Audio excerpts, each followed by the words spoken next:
Xin chào tất cả các bạn, lại là mình đây. Thì mời các bạn đến với kênh của Quỳnh nha. Hôm nay Quỳnh sẽ làm món sake chiên.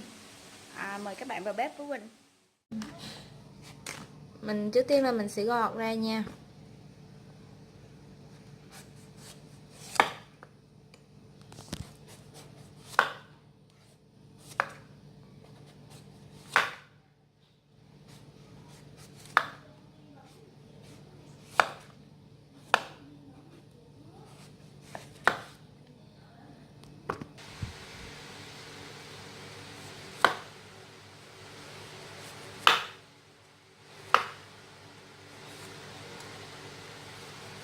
Trước tiên là mình sẽ gọt cái vỏ của nó ra nha.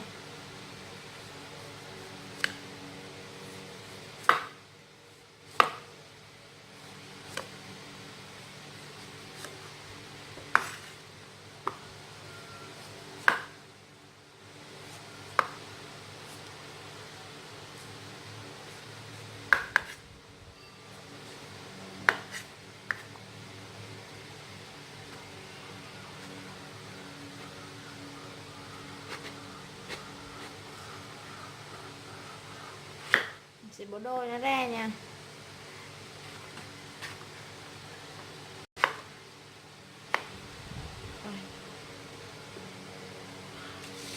Mình sẽ bổ ra như thế này.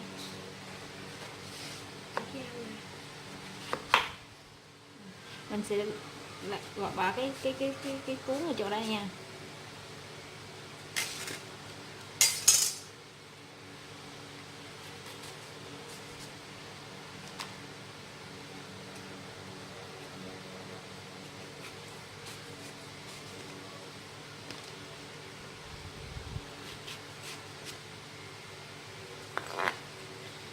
Rồi thì mình sẽ cắt nó ra một cái lát mỏng nha,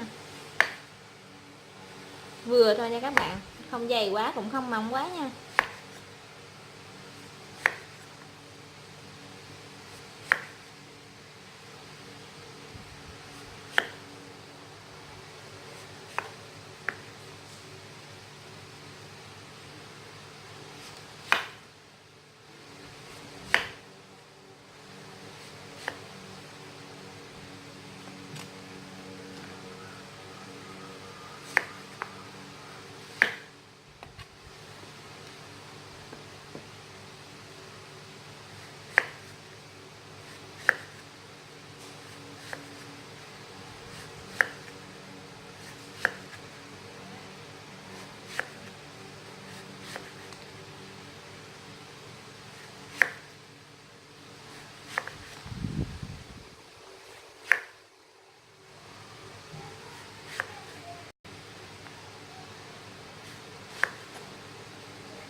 Bự nó cái hiểu. Ok.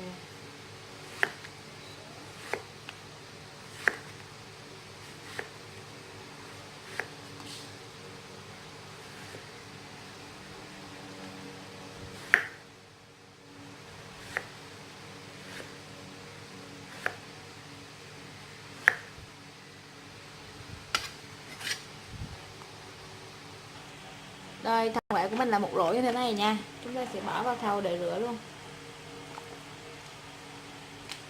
Chúng ta chỉ cần rửa qua một cái nước sạch rồi chúng ta để cho nó hơi ráo một xí.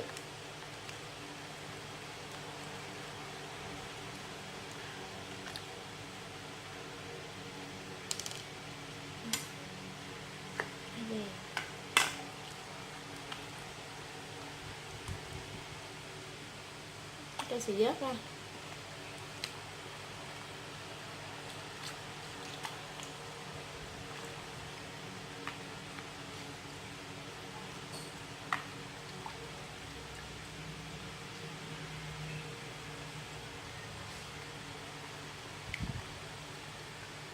Các bạn rửa trong 2 nước nha.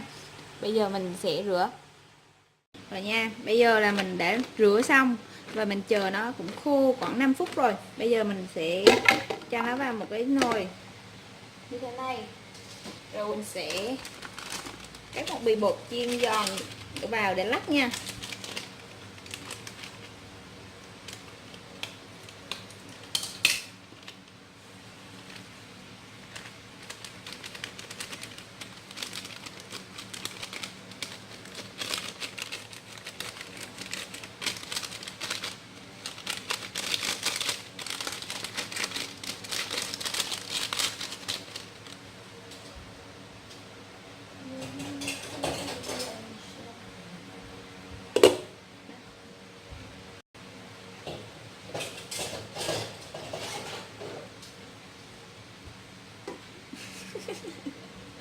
Quán cái gì vậy?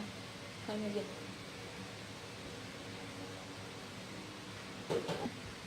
Rồi.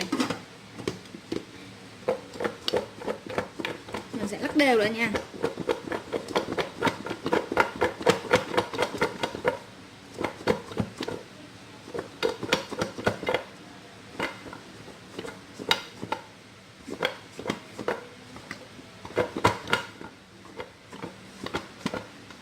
Rồi. Rồi. Rồi, mình sẽ bắt cái chảo dầu lên nha.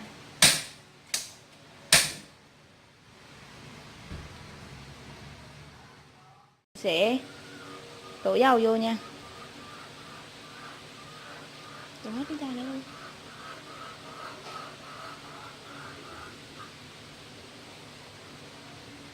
Đổ hết luôn.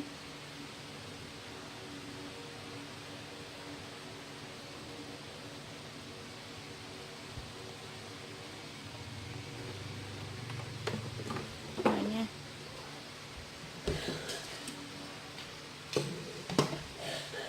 Chúng ta sẽ đợi dầu nó tới một xí.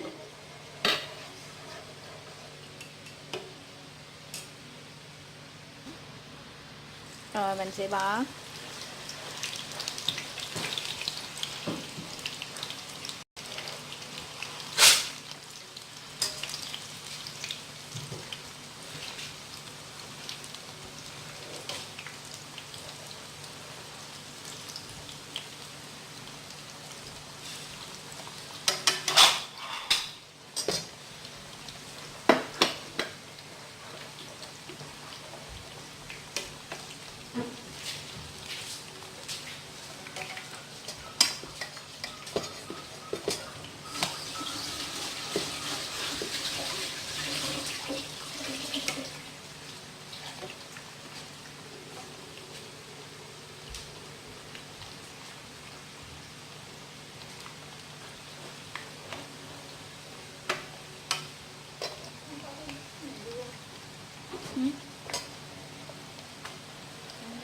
Ủa mợ thường có cái hộp than gió không? Mợ hộp than gió đâu? Mình sẽ mở vừa lửa thôi nha.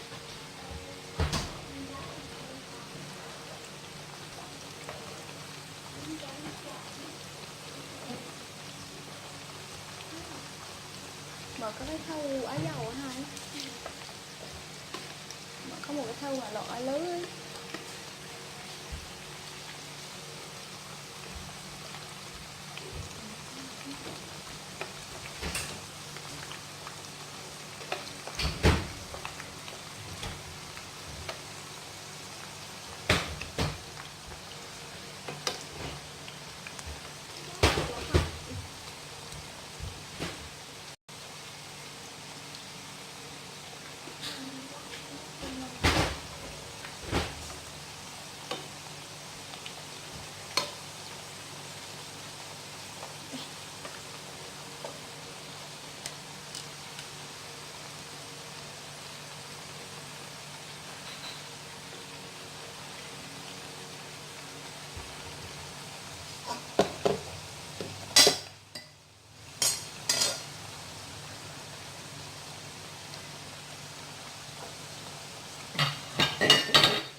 Your lies, eyes go through my head.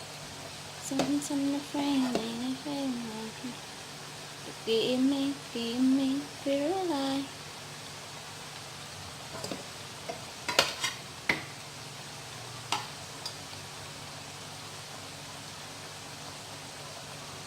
Trời ơi, không biết ở trong đó không.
Ừ, mà chiên này cũng được. Được đấy.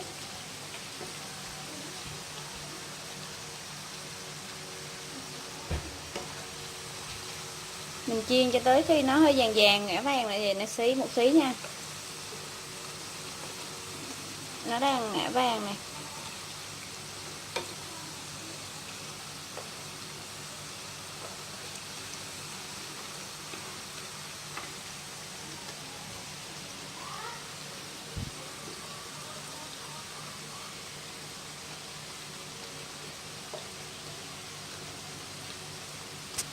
Rồi mẻ đầu tiên của chúng ta sắp xong rồi nha.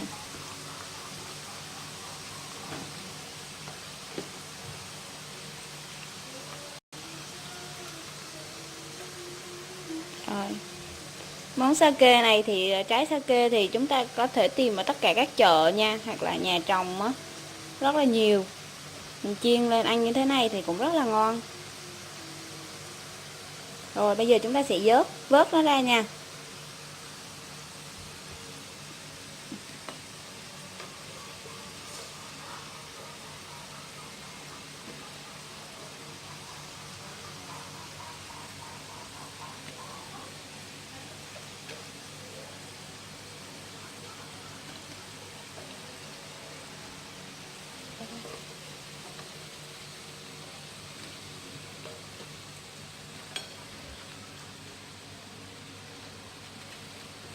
Nó sẽ là màu vàng như thế này nha.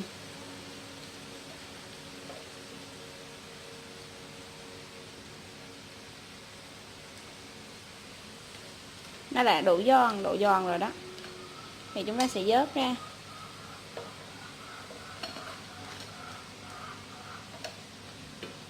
Và bắt đầu cho một cái mẻ khác vào.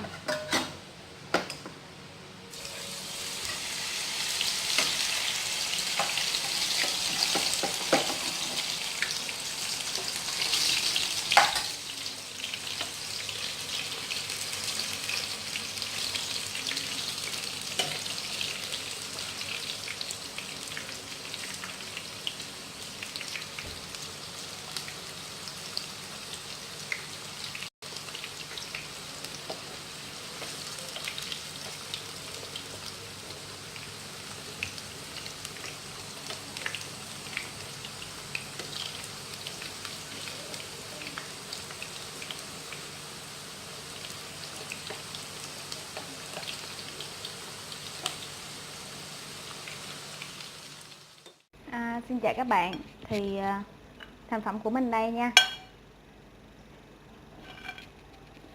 Còn cái phần nước cái chấm của mình đó là tương ớt và một xí mayonnaise.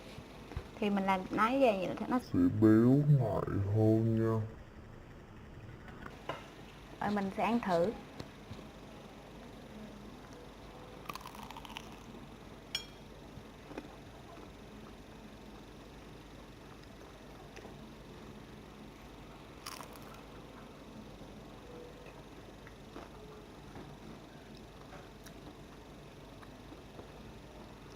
Nó rất là giống khoai tây chiên, ăn vô cũng có vị giòn giòn béo béo, nói chung là rất là ngon à các bạn. Thì cái đây cũng là lần đầu tiên của mình làm và mình ăn thử món cái sake chiên như thế này. Mình hãy bỏ một xí bột bột chiên giòn vào thì nó sẽ giòn và ngon hơn.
Và rồi thì mình đã làm và ăn thử món sake chiên như thế này. Các bạn có thấy hay thì hãy like và subscribe kênh của mình nha. Bye bye.